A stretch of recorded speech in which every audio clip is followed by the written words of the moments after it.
รีพีนี่แมนบรรยากาศของรีพีเนาะซึ่งเขาก็จะได้ขี่เรือแล้วก็ขี่รถมาแล้วก็ย่างแล้วก็ฮอดเนาะ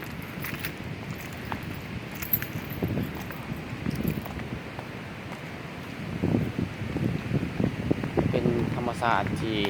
หลายคนกับไปพันอยากมากกะบ่มีโอกาสได้ก็ต้องญาติโอกาสมาเด้อเพราะว่างามหลาย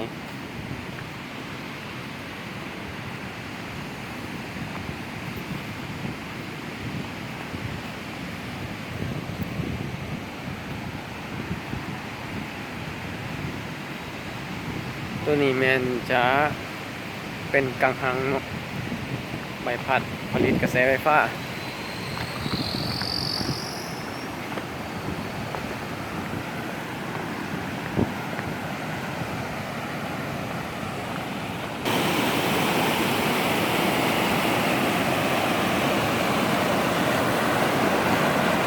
เป็นน้ำตกตาดที่ใหญ่เนาะอยู่ในสีแข้งภาคใต้นี่ใหญ่กว่าหมู่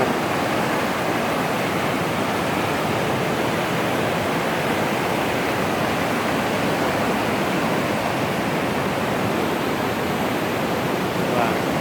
ตัวนี้ก็สุดยอดเลย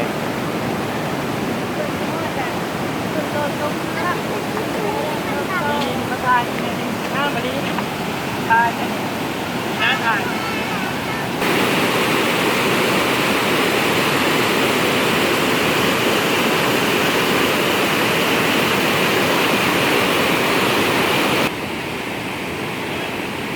ถ้ามาใน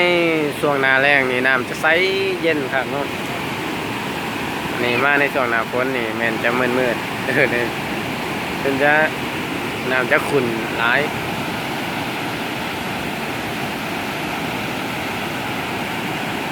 นี่แหละเนาะเขาเอิ้นว่ารีฟีอยู่ดอนเดดเนาะ